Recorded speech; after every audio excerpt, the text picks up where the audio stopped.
Good morning. Before we start on today's lecture, there are two sections of previous lectures we didn't deal with. The first was to discuss Korean architecture very briefly, as it's so closely related to Chinese. Korea was influenced by China at a very early period because it's on the mainland and was easily approached in its own peninsula. And so it has a very early form of Chinese architecture, which was modified with time. But it never became as influenced by Buddhism as the Chinese kingdoms did. And it remained predominantly influenced by Feng Shui and by Lao Tzu and Daoism and by Confucianism. So not surprisingly, the architecture tends to be of a very early type in its character, modified, of course, with time. So you can see that very clearly in this slide and in the next. And in the next, we see how it was modified. But still, the architectural vocabulary tends to be very conservative. And it was this conservatism which was exported to Japan.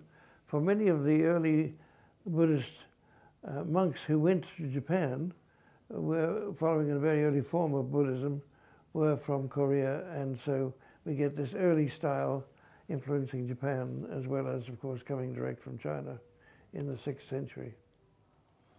That was the first point that we hadn't dealt with before. The second was, and that is to talk about the floating world of the architecture of Taoism and how Confucian architecture becomes supplemented by this floating world in which you don't get axial movement, but you get diagonal movement through the rooms. It's rather a wonderful world. And of course, this is the Katsura Imperial Villa. And one more slide shows you the landscape that you enter into, the Daoist landscape. Now in that landscape, as I told you, there were a number of tea houses in which the tea ceremony was performed.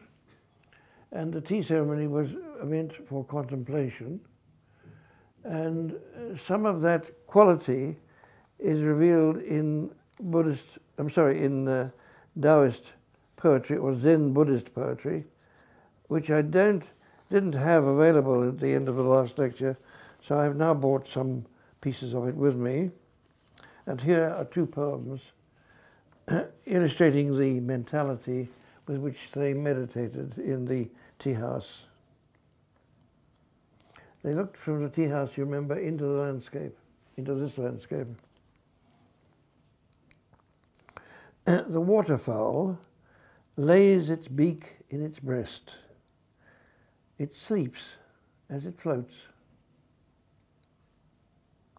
An old pine tree preaches wisdom, while a wild bird is crying truth.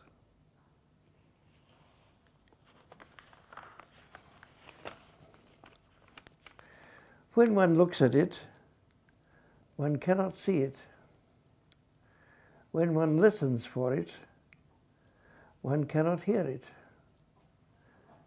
But when one is aware of it, it is inexhaustible. So that's just to give you an idea of what the contemplation. So we've got one more landscape slide, and then the tea house. It's not a good slide, I'm sorry, I'll replace it, but the tea is made in the pool and the water container in the foreground. And the people sit cross-legged, and you see how it's all been done from bamboo, very primitive architecture, as simple as possible, using only natural materials. And the teacups are on the shelves, and then one looks out through the gratings at the landscape outside. The whole thing faces though towards an opening of the landscape. So that gives you a sense of how the Zen Buddhist religion was practiced. And they could meditate for 3 hours, it was nothing, cross-legged without moving. So now we move to Islamic. So I'm going to use Islamic, as I should do, as an example of determinism in architecture. That is the effect of climate and environment and materials on architecture. But it's also a reflection of a religious ideology. It's come last in the course because it is, of course, the most modern of the religions, developing as it did in the 7th century AD. It is also by far the dominant religion in Asia. It's more than 23% of the world's population are Muslim. Now, it is a religion which is very concerned with obedience to God, but it is also very concerned with society. Islam are the people who pray together. It is very concerned with social bonds and respecting them.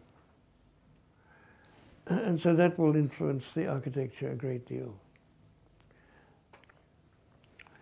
Now this map of the ancient civilizations in Asia, with one missing, of course, the one in northern Vietnam is now known to be as old as the others. This map drawing attention to something that is very important in what I'm going to say about Islam.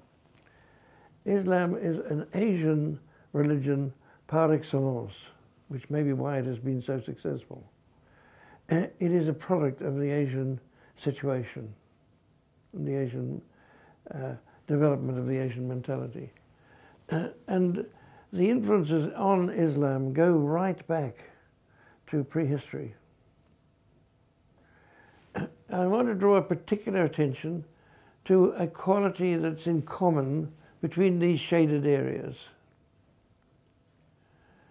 They are all areas of water, availability of water, by rivers in most of these cases, in an otherwise desert landscape.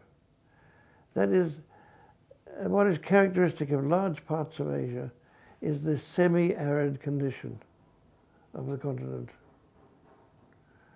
It is not totally desert over the whole area, but large parts of it are semi-arid.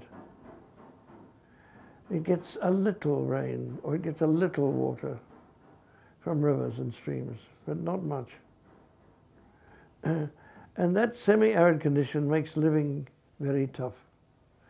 So what I'm going to now say about the determinism of Islamic architecture is actually true about the determinism of Asian architecture. And it goes back to ancient Mesopotamia and ancient Egypt and ancient China. So it is not just true of Islam, but I'm going to give you examples of Islam because I was able to photograph, to see it for myself, to experience the determinism of architecture today and in the 20th century. It hasn't changed for millennia. So here is the condition. And they wear amazingly large garments. And there's a very good reason for it. Because in semi-arid conditions in much of the terrain of Asia, it is extremely hot. And the heat is doubled because it's reflected from the ground back up. The ground being arid and mostly sand. So you don't only get radiation from above, you get it from below. And it's extraordinarily hot. So every square inch you can cover, you do. And if you don't cover it, it gets dark.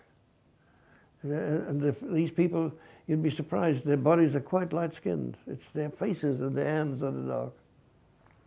Another thing about the semi-arid condition, the semi-desert condition, is that the desert areas where there is no water are very dangerous. Nobody's in them. And so it's easy to raid across that area without being intercepted.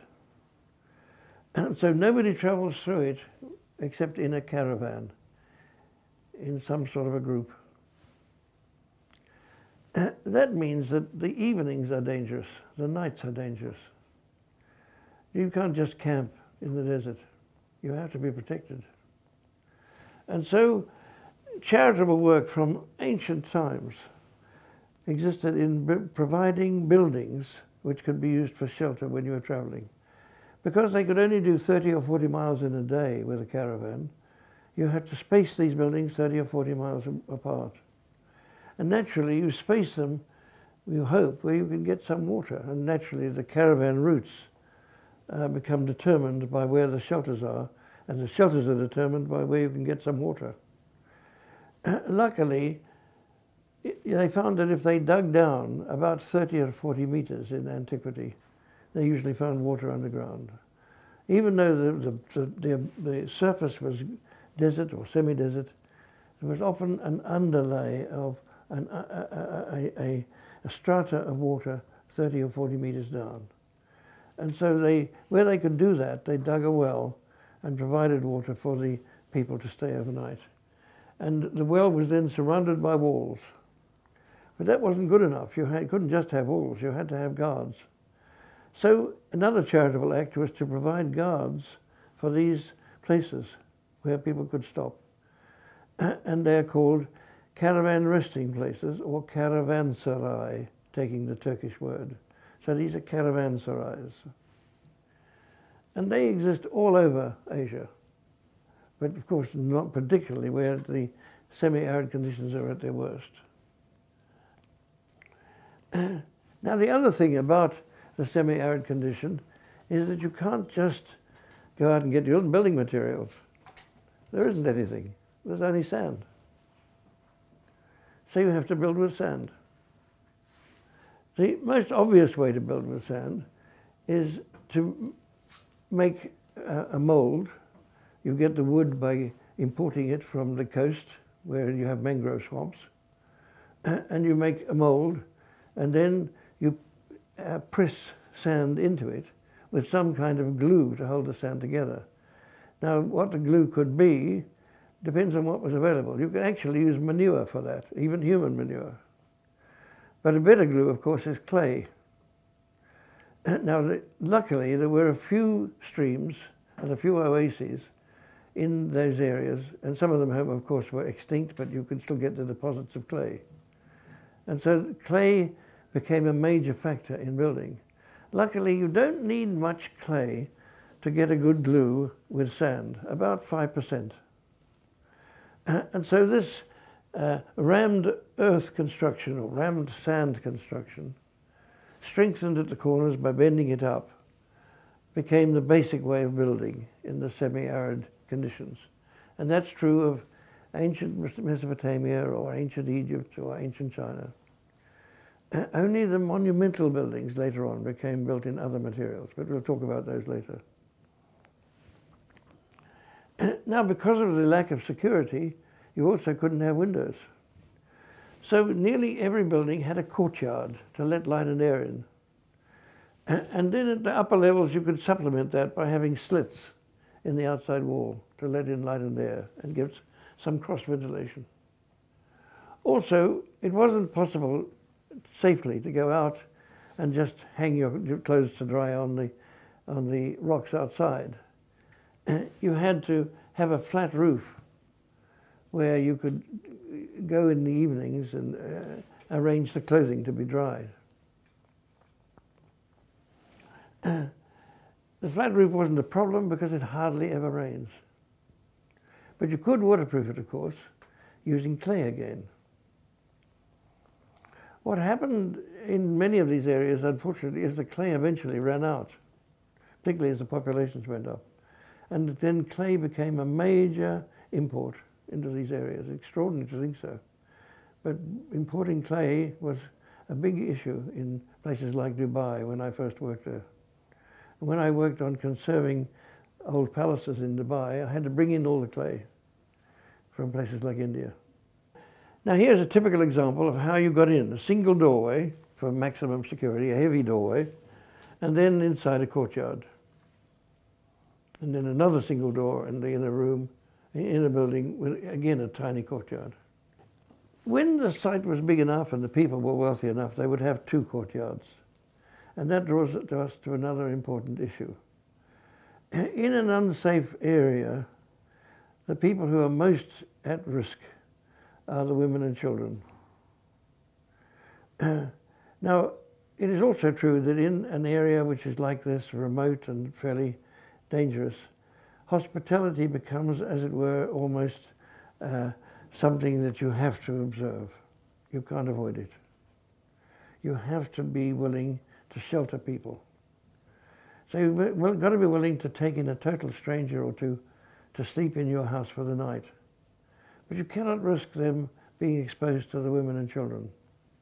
So the house becomes divided into two zones.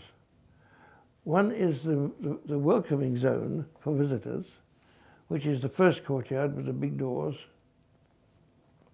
And then where these men are sitting and standing is the private courtyard for the family. At the back of the first courtyard is the main entertaining room of the house. And at the back of the area of the courtyard where the men are sitting and standing are the rooms for cooking and living and sleeping. So the house has two zones, the public zone, or if you like, the semi-public zone, and the private zone. And access into the private zone is very restricted, as you'll see. So it shows you it again, the same house. Notice the reception room is much grander, it's higher. It has top lights, a very, very important room. The private part of the house is much more modest. Now this was true whether you were talking about an ordinary house or a royal palace. So now I've gone to the royal palace of Ibn Saud in Riyadh in Saudi Arabia. And this is the palace as it was when I first went there, and as it remained until the late 1970s. Made out of rammed earth, like all the other buildings, with traditional doors, but the only difference, of course, is the royal palace door is decorated and is a bit grander in scale. Going into the royal palace courtyards, they're very beautifully made, of course, beautifully finished and plastered with clay. We replastered every year or two. But they're elegant, but they're also very austere and very traditional. Inside one of the royal rooms, it's made quite wide by having columns, and you get ventilation at a high level, but the principles are the same principles as those of the smaller houses. And here's another courtyard in the royal palace, and there you can see a well, which is very characteristic inside the inner courtyards. You would have at least one well for every major courtyard in the house, if you could. It's interesting that if you wanted to wash, you would have to go to the well. Still in the royal palace, this is a double-story section of it, but built of the same materials and with the same traditions. Now we are still in the semi-arid zones, but there is one extra building material that occurs occasionally, and that is stone. Naturally, there are stone outcrops. And where there are stone outcrops, you still don't have rain, so you don't have vegetation. But you do have a chance of building in stone instead of in sand. And naturally, with stone, you can do more things. For instance, you can corbel an opening and make it much bigger. This is in northern Saudi Arabia. It's what's called the Jawf. You can also create a span across a room without using imported timber, which is terribly expensive. So you can actually use the stones to span.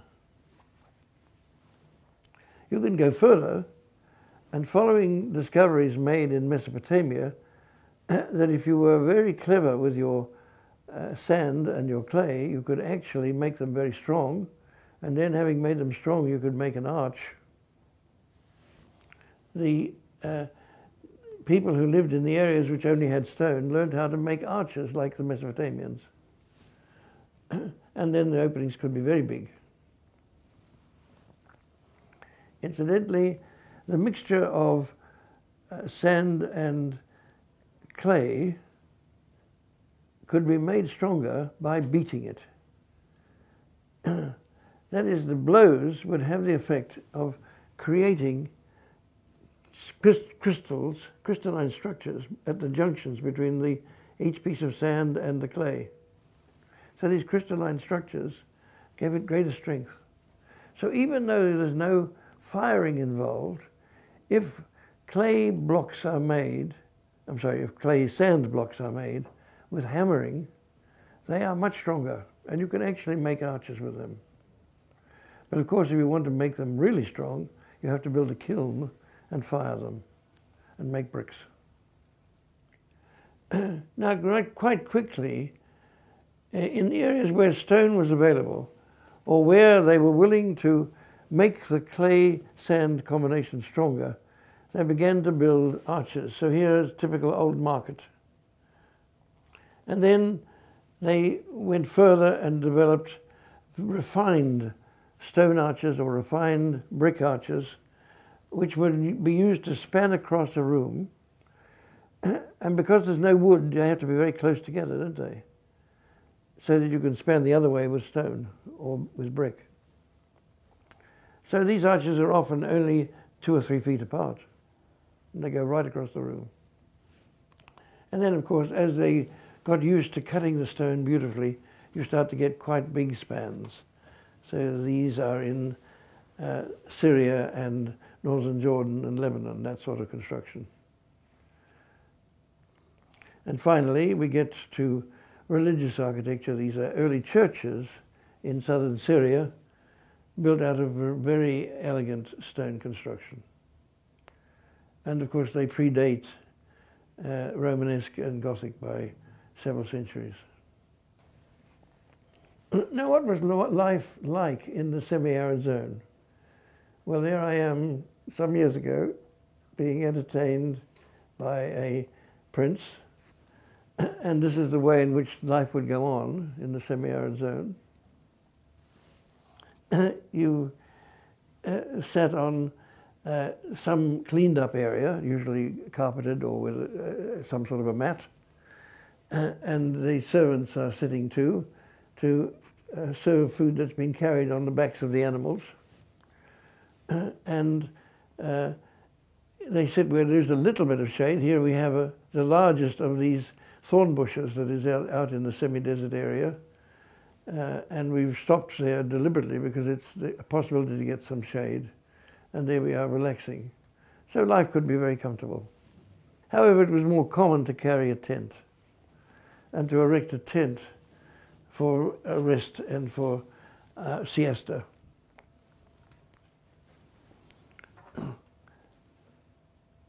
If you were talking about permanent housing, then of course you had the same traditions as we've already seen. Here they're using coral rock because we're on the coast, but it's the same sort of design. And you have a single entrance, a fairly high wall all the way around, into a courtyard, and the main room behind is the reception room for strangers, for visitors, behind the arches. So if that's zone 2, where the courtyard is zone 2, zone 3 is the roofed-in area. So zone 1 becomes the public area outside. So 1 is public, zone 2 is semi-public, zone 3 is private. Now, part of zone 3 might also be allocated to semi-private, as I'll show you, semi-public. So here is an aerial sketch of a house built in about 1,000 years ago in the East African coast by Arabs who were trading there. And I drew it to show how characteristic it was. You have the bent entrance into a courtyard and the big arches for the room to receive strangers. So there's the plan. The bent entrance, the court, the entertainment room. And you notice the toilet and bath are off the entertainment room. Then there's a single door, which is always kept closed and also covered with curtains. So it goes between the entertainment room, entertainment zone, and the private zone. Single door there. All of that is the private zone. It has a space for cooking, a space for sleeping, and that'll be for women sleeping mainly, and the master of the house. And then a private zone is used for the young men to sleep. And if anybody wants to go to the bathroom, of course, then they have to go through the entertainment zone, through the public zone. So it becomes awkward if there are strangers there. That's a small house, but very typical. And there are thousands of such houses in Arabia and in Mesopotamia and Iraq and right across Asia. Of course, if you're wealthy, then you're able to have something much more comfortable. So here is the private zone of this house. This is one of the most ancient of the towns in Arabia. It's actually in very southern Iraq, deep southern Iraq, right on the edge of Kuwait. And this house is very old, and it has a lovely courtyard for the family, including some plants in it, which they have to water by hand.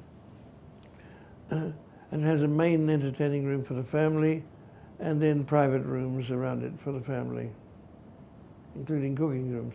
It has its own little back entrance, which is very carefully hidden, and goes into an animal enclosure for sheep, goats, chickens, and so on. And you go through there and then out into the public realm. But the main entrance to the house is here, and that takes you into the strangers' courtyard, the guest courtyard. And the guest room is behind it with a loggia in front. Notice how difficult it is to get from the guest part of the house into the private part. How do you get through? There's no way through here. There's no way through there. There's only one door in that corner. So this is where the men would spend most of the day, and this is for the reception of visitors. And this becomes the woman's realm and children's realm. They don't only have one shaded loggia, they have two others, one there and one there. They're called E1s, and they're recesses which are shaded. So as the sun moves around, you can move into different areas to get maximum shade. The other rooms around the courtyard are for the use of the servants, for cooking for visitors, and also for secretaries to do work for the household, particularly if it's a business, and for visitors to sleep. So there's the main entrance, and we're going to see that next. That's the main entrance, this is the courtyard, and we've come in through the main entrance into the courtyard. You can see the young men sleep in this courtyard at night. And we're standing in the loggia and looking out into the court. And here we are looking the other way from the entrance into the court. And here's one of these recesses, an E1. Here's the loggia for the guest room, reception room. The loggia, again, looking at the main reception room. It's been rebuilt, as you can see, the arcade has been rebuilt. And here's the kind of reception room. It's not actually the same house, but there's no furniture in it. Everybody sat on the floor in such a room with just a few cushions.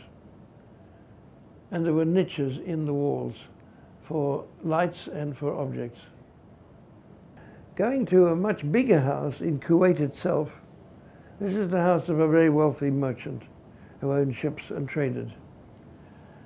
So it has two main doors. This main door is into the reception area for strangers and guests. This door is for the business. So the goods for shipment are taken in through this door, stored in the same house. The main entrance is very grand, very beautifully built. All done, of course, in coral rock and sand and clay, and a very large main door. But you would normally only open a small part, which only opens to that level, so that anybody going in has to lift their legs very high, which puts them at a great disadvantage. They can't attack. They can't run in and attack. So here's a plan. So there's the two doors I showed you. I'm just going to get this to work. There's the main door, and there's the door into the business court. The business court, as you can see, has rooms off it for secretaries. This is a stable for horses. There are lots of rooms for working. And then it's separated from the main house and has a single door there. Here we are going into the main entrance to the house for visitors, and there's the main entertainment room of the house. This room in front of it is the barracks for soldiers to guard the house. That room in the corner is the private study for an office for the owner of the house. Like the other house, these rooms are for preparing food and drink, and rooms for people to work as secretaries, and also for visitors to sleep. So visitors would not get past this courtyard. The only way through is a little door here, which takes you in at a bent entrance into the kitchen court. And that's the kitchen court with the two kitchens. And you'll see them, they have high doors to let out the smoke. At the back of the kitchen court is a little court for the animals who are due to be slaughtered to become food, and also for goats and a cow to be milked, and for some chickens. And then there's a way through from here into the private part of the house. So that's the door completely separating the private house from the rest, and there's the private house. There are ways of servicing the private house for the servants through the back there. In the private house, the courtyard has a tree, and then a series of suites of rooms, so that not merely the owner and his family, but also relations can stay in this house. So there's a total population living there of about 40 or 50 people. There's a little private entrance, very cleverly designed into the corner here, to get you into that from the back street. The entrance court, looking back out at the road, at the street, you can see a truck passing. And there's the main entertaining room. And here is the mandatory well. And here are some places for the workers to sit and work in shade, very simply made out of straw.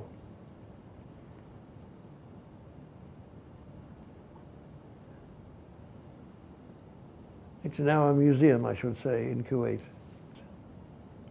And here, in the main guest room, the main entertaining room, has been made into a part of the museum, a museum showroom. Now we're looking up at the ceiling, and the ceiling is made, as you might imagine, out of mangrove poles and straw and split bamboos. And there's a great layer of straw above that to give insulation against the heat. Now we're in the kitchen court, and these are the high doorways I mentioned into the kitchens to allow the smoke to come out from the cooking. This is the door into the commercial court, right at the end there. And this is the way through into the family court, through there. Looking the other way in the kitchen court, this is the court where the animals are kept. And this is the way through from the main entrance court of the entertainment through into the family court through there. The plan again to show you where we've come. We were looking here up that way, and we've come through there. So now we're in the family court. The tree isn't much of a tree because there isn't much water. And most of the suites of rooms have an arcade in front of them of some kind, a loggia. But because it is so hot, a lot of people choose to sleep on the roof. And so there are several staircases, there's one in that corner, leading up to the roof. And on the roof you have rooms in which the wardrobes are kept, the mattresses, all the equipment and the clothing for sleeping at night up on the roof. So there you can see such a room. And there are a number of such rooms because there's such a large extended family in this house. Notice another of these screens that is just made out of woven straw. The handrail of this roof is opened with a grid to allow the wind to go through at night. Yeah. Is there a particular suggestion?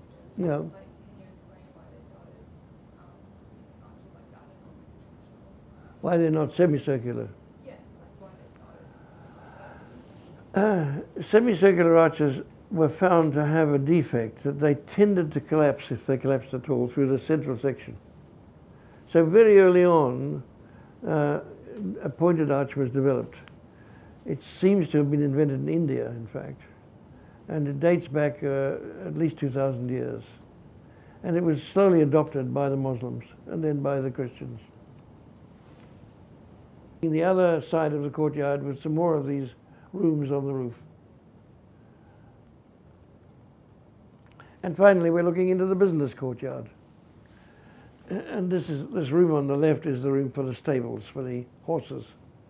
There's a model of a boat up there, and it opens towards the harbour, which is across the road. And so we now come to the question of the religion, Islam. Now, to explain that, I need to go back to the history of the region. This region had been the region in which civilization developed at a very early stage. And at first, settlements were fairly secure and safe, but as the populations grew, you began to get disputes over territory, over the land, who owned the land. And these disputes led eventually to wars. And so there was a period of about 1,000 years of fighting between the Greeks and the Persians.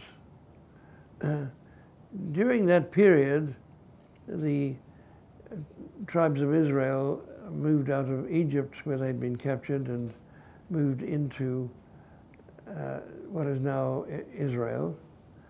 And the religion was codified, and as you see in the Old Testament, as a religion, a monotheistic religion of one God.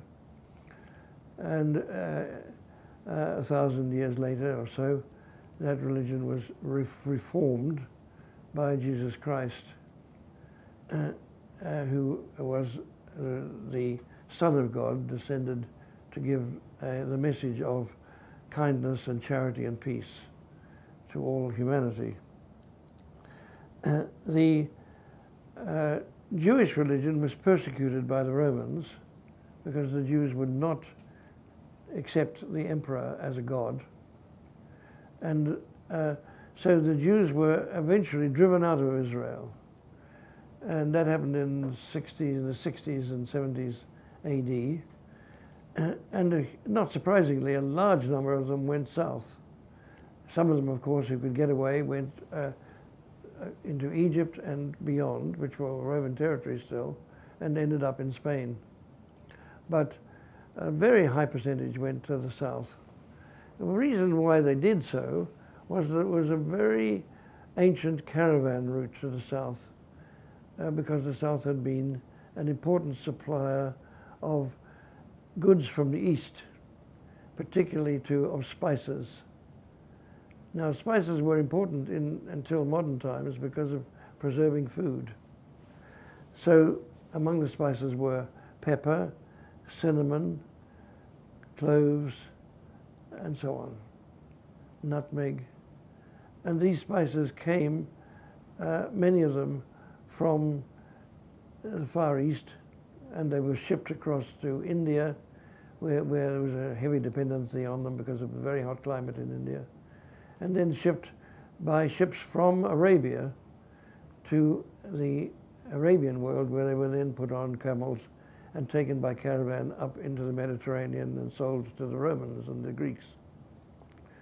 But then the the Arabs themselves were able to grow spices, particularly two that were thought to be very important in religious events and ceremonies of life, marriage, and of death. And they were frankincense and myrrh, and they were both grown in Arabia.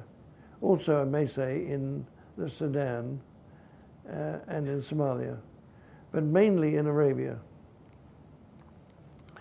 And so these spices were shipped to the north along a major caravan route that passed from what is now Aden and Mukalla in the south. They're in the news at the moment, through Marib, which has also been in the news in the last week a lot, and then up through towns known as Mecca and Medina, and so to Palestine. And from Palestine they were shipped into the rest of the Mediterranean. So the Jews chose to escape down this caravan route, and there was a good reason for doing so, because there was a lot of wealth further south. This caravan route, the spice route, had made the south of Arabia very rich. So rich that you may remember the Greek term for it was Arabia Felix, which means, depending how you translate it, happy Arabia or wealthy Arabia. So there was a good reason for the Jews to escape there.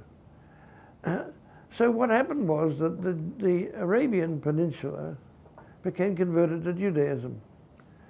We believe that about 30% of the Jews who escaped from the Romans ended in Arabia, a huge number. And very quickly they converted the Arabian Peninsula to be Jewish faith. Now, as Christianity developed and became stronger in the world, Christianity spread into these Jewish communities in Arabia too. And eventually, by the 7th century AD, Arabia was a mixture of Jewish communities and Christian communities. The kings, the royal families were mostly Jewish, of the Jewish faith, not necessarily Jewish in blood, but of the Jewish faith. But many of the common people were Christians because of that promise of an afterlife that was so important in Christianity. Now, when the Prophet Muhammad began to have his inspired visions, he was very interested in these existing religions. And he began by being very pro-Jewish and basing much of the thinking of his divine revelations, they seem to come with a Jewish influence. But quite quickly, he found the Jewish very hostile to his revelations. And so he turned against the Jewish communities and became very pro-Christian. So there's a great deal of Christianity in the Quran, in the revelations in the Quran. And indeed, to the prophet, the most important prophet before him had been Jesus. Not the Son of God. For the Muslims, he's not the Son of God. He is simply the greatest prophet before Muhammad. And so a lot of Christian thinking is incorporated into Islam, and a lot of Jewish thinking. What is the difference? Well, the Prophet Muhammad thought of a religion that was more appropriate to the life in Arabia, to the people of Arabia. And so the stress is on the things that were important in a semi-arid condition. That is, the stress is on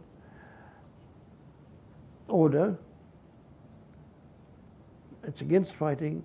It's very much a question of obedience. But it is also and obeying instructions, which are, of course, are received in the end directly from God. But it is also very much on this question of society and respect for strangers and hospitality and community values. So Islam means the society of Muslims, the people who pray together. So that's stress in Islam all the time, of society. That is very well revealed, I think, in something that several Muslims have explained to me, which is very fascinating to me, and that is that one should never refuse charity. To a Muslim, charity is essential. If you're asked to give money, you give it. You never question whether it's genuine or not. That's the problem of the people who are receiving it. If they're deceiving you, if they've got a problem of guilt in their own minds, that's their problem. Your problem is to give. You always give to charity. It doesn't matter how little, but you must never refuse. That's very curious here, because I've just been collecting in St. Lucia for a charity for children's hospitals.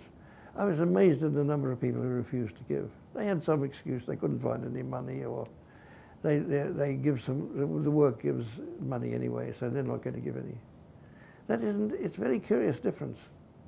Islam is very concerned with society. And it's worthwhile looking at the positive values of Islam when we hear so many negative things about it. Okay, so now let's see what that means. Well, it's very revealed in this building, which is a place for communal prayer. It doesn't have any limits. There's no boundary wall. There's a wall at the end, and that wall is a straight wall with a focus of a niche in the middle, because that's pointing out to you what direction you should pray in. But for the rest of the site, it's completely open. It can accommodate thousands of people. And so it should, for it's one of the places of prayer for the welcoming of the new year and for other great religious festivals of Islam. They're called the Eid. So this communal prayer space is called a musalla, M-U-S-A-L-L-A-H, where everybody prays together to Allah.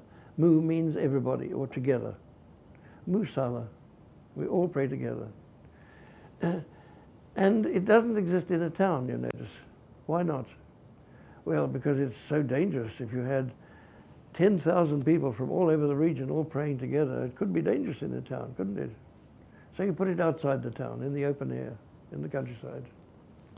But of course, it's very valuable if you have a big town to have a huge place to pray. So now we're looking at one of the early mosques. This is the Great Mosque in Damascus, built 70 years after the Prophet's death.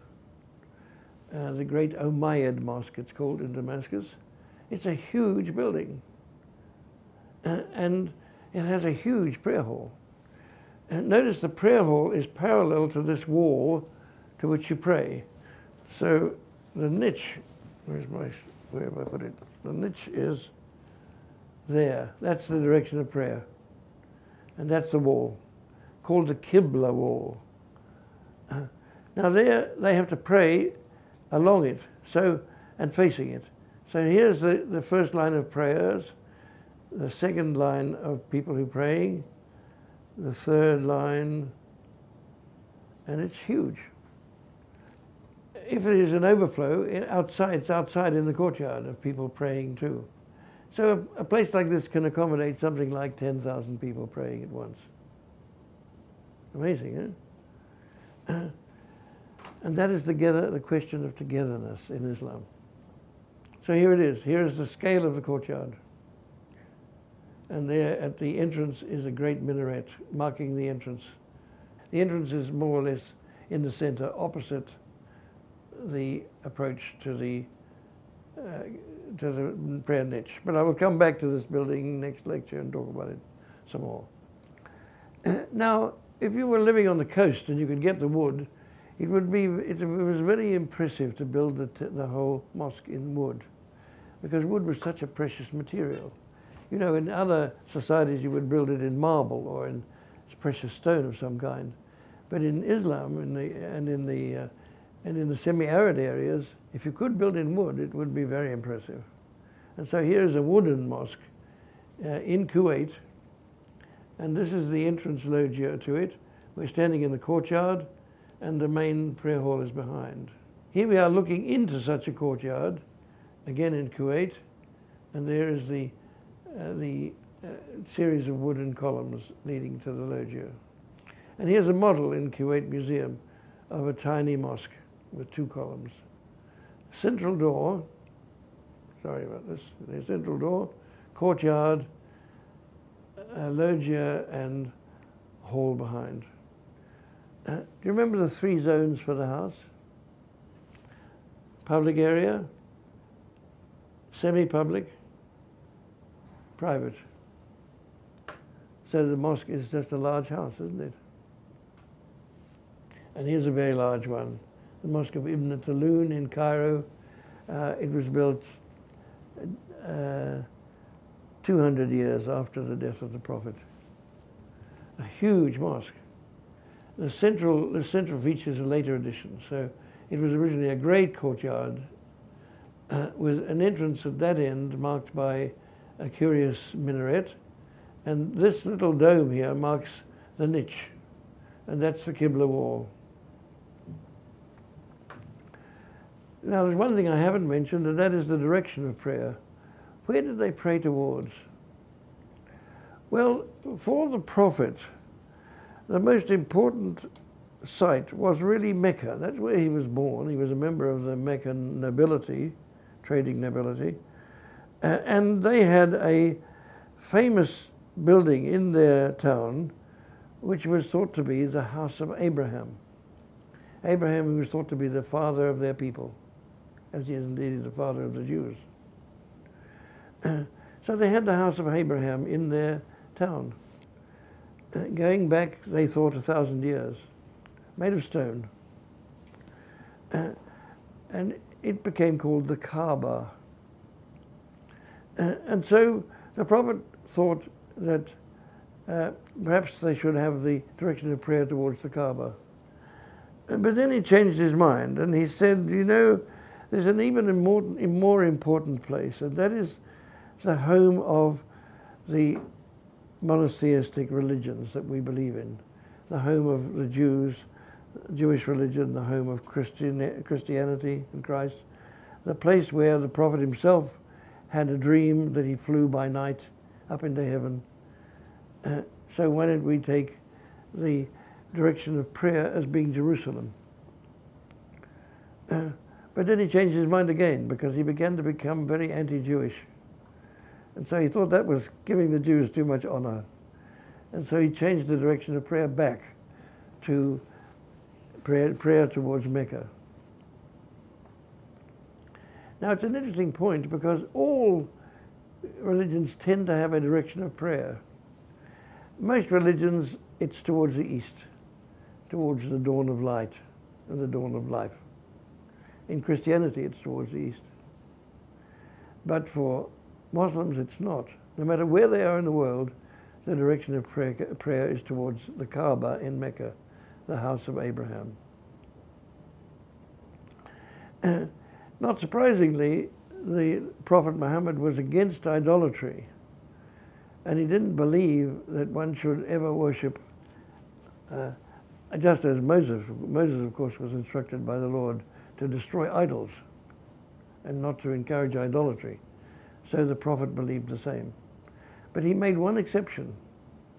In the Kaaba was, and perhaps still is, a representation, presumably in mosaic, of a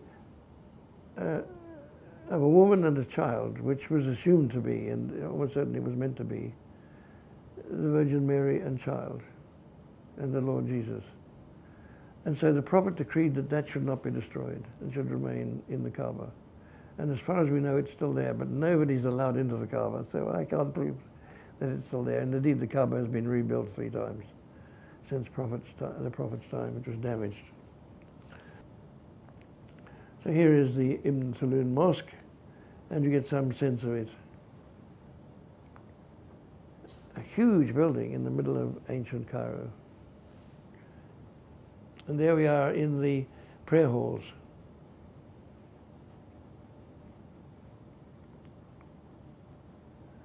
And here is the mosque in another very ancient mosque in the city, the capital city of South Arabia, Sana'a. And this building I've been working on restoring for the last 20 years, and of course we've had to stop now. and it's the great mosque in Sana'a, and it was built at the direction of the Prophet during his lifetime, because the Prophet had traded down here with the caravans, so he knew the site very well. So he decreed where it would be built. I'm showing you another rooftop area where people would sleep at night, and often might even in the late evening entertain. But what I'm showing you is that the one that we saw before in Kuwait had grills along the handrail, the balustrading. They're not terribly safe. And so to provide great safety, they developed another kind of handrail. And you see it on the left here. This is a handrail which catches the wind at the top and forces it down onto the lower level. It has the great advantage that since everybody sat on the ground or slept on the ground, the wind would then be forced down onto them. And they'd feel the effect of the wind if they sat or slept near the wall. Now this became a principle that was used more and more in their houses. On the upper levels, they would have reception rooms, or they'd have rooms for relaxing, and they'd also have these open terraces, which became the summer rooms, the summer places for the use of the house. But because it also can be quite cool in winter, they have to have other rooms for winter use. So here you see the upper rooms and the lower rooms. Often the entertaining rooms are identical in shape and size, upper and lower. This one for summer, this one for winter. And of course the lower one is much better insulated. So double-story buildings began to be quite commonly used in parts of the arid zone. One other point I want to make, and I hope you've understood it already, but I want to reinforce it, is that we're looking at Islamic architecture, but it's not really Islamic architecture. This is Asian architecture from antiquity. The oldest architecture that's been excavated in Mesopotamia, in the ancient cities of places like Ur, is just like this. This is produced by the conditions, the climate, the building materials. And the architecture has not changed. Islam has got nothing to do with it. It's just what happens to be built today in the Islamic countries. This is Asian architecture of an ancient kind. It's still being built. Now, it's a bad slide, but it does illustrate very well a more elaborate way of catching the wind. If you didn't want to have to go live up on the roof, but you wanted to get your reception room cooled, you could create a great wind catcher, that size. And that one is about 30 feet high and about 20 feet across, 25 feet across. And it catches all the wind and pulls it down into the room below, like that. Or you can have versions of it which are slightly smaller, but more efficient, because they not only pull the wind down, they have an extract system at the other side. In other words, there's the wind as it passes pulls the air up out of the room below. So if you have a single tower with two walls at right angles, diagonal walls, you get 4 shafts, 1, 2, 3 at the back, 4 on the other side. Now, no matter which way the wind comes, you will get wind forced down and wind pulled up, won't you? So you'll get a real draft underneath. Not as true over the whole room, but underneath it a lot. And those wind towers, getting more elaborate, became very characteristic of parts of the world, particularly in coastal areas, in Pakistan, in Persia, in the Persian Gulf, in places like Kuwait, Bahrain, Dubai, Muscat and Oman, and so on. Very common to find them, wind towers like this. Now I want to show you what it meant. This just shows you, looking up, the two diagonal walls that create the 4 shafts. Obviously the fatter shafts are in the direction of the prevailing winds. But that's what it meant to a town. And what town is that? Dubai, as it was before it was modernized. So here is the ancient wind catcher. Sorry, this is not working again. There's the ancient wind catcher. And that we can date back to the Assyrians. That's 1000 BC. There's the more developed wind catcher, which probably was developed around 500 to 600 AD, in which you have the wind being sucked out as well as being pushed down. Here is the wall, which is a bent wall to allow the wind through like that and forced down onto the ground. And that we can probably date back 500 to 600 years, maybe a bit more, we're not sure. What that bent wall meant to the outside is like that. You see all the slots? This is an entertaining room, and here are the slots along the walls. Very characteristic of Bahrain or Kuwait or Dubai in the early days. Looking up at it. And here it is inside. They sometimes even slope the wall a bit to force the wind to come in onto the people who are lying in the ground or sitting on the ground. This is obviously a deserted, ruined house. Reception room. Right, we might go on for a few minutes just to talk about the great spice trail. There's the great spice road coming south. And here is where over here particularly, is where the spices were grown. And this area is mountainous, as it is, of course, right up through as far as Medina and Mecca. Obviously, there's a problem with mountains. You don't get very much of a footprint for your building. So courtyard houses are not practical, are they? So you have to develop another kind of architecture, which is a tower house. Of course, there are some areas which are horizontal in among the mountains, but you need them for agriculture, don't you? Agriculture made possible by the fact that the mountains catch the rain. The trouble with the desert, the semi-arid deserts, is they don't catch the rain. There's nothing to stop it. But when you have mountains like this, any wind carrying any moisture is likely to drop rain. And so the mountainous areas do get enough rain, particularly from monsoons twice a year, to allow them to have agriculture of great fertility. But nobody would build in that area, would they? They'd be crazy. It's not large enough. So when they do build, they build on rocky outcrops. And then they build these tower houses. It's another kind of architecture. And now the building materials are usually rock, because the rocks are available. But the tradition dies hard, so some of them are built in clay, like that is obviously clay. That's a very ancient one, a circular one. We think that they go back 2,000 years and more.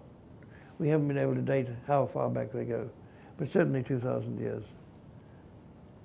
Here's a circular one built out of stone, and it's quite large, as you might not realize at first. But over here you can see some human beings. They're huge stones. And you notice there aren't any windows. There actually are some slits, but you can't really see through them. That's to provide security. So that's a farmhouse. Again, we don't know how old it is. It's very hard to date. Attempts have been made. It's thought to be 700 AD. It's about the lifetime of the Prophet, a bit later maybe earlier. And then you get versions of them in clay. This is an area where they were building in clay because it was so traditional. And at the top, the room is made in actually baked brick and is projecting out because they wanted one rectangular room in the house. But most of the rooms are semicircular in such buildings. So you see how the plan works. You have animals at the bottom, over here, 2 stables. Above the stables you would have the storerooms for grain. Above the storerooms for grain you get the main reception room for visitors and strangers. and associated with that a bathroom and a storeroom. And then normally the visitors would not be allowed above that level. Above that level you get a room for the women and the kitchen and a little deck. This is a fairly tiny house. Typical farmhouse though of 1500 years ago in the mountains. And here's what a semicircular room looks like. It's amazing how you get used to it, but it's never very satisfactory. And there's the staircase going up. To get extra strength, even though the house is built out of clay and sand, they've actually made the central pier out of stone. So there's the staircase going down. But quite early on, they changed over to rectilinear because it's more comfortable to live in. So here's a tower house, a small tower house of only 4 stories high, of the same sort of plan as you've just seen, but rectilinear. And then you get a rectangular farmhouse. This is quite a large one, and you see the farms around it. Now, naturally, they have a problem of protecting, these are remote valleys in the mountains. They have a problem protecting the crops. So they have watchtowers all the way around. And the farmhouse is itself protected, and all the fields are protected. It's quite an amazing business, isn't it? And notice the farm is not built on the agricultural land. It's built on a rocky outcrop. And there's a stream that is dry most of the year and only becomes wet twice a year with a monsoon. But there's usually a great collecting dam at the bottom of it. And so you get a tower house town. This is actually ancient Marib, taken from an aeroplane by me about 50 years ago.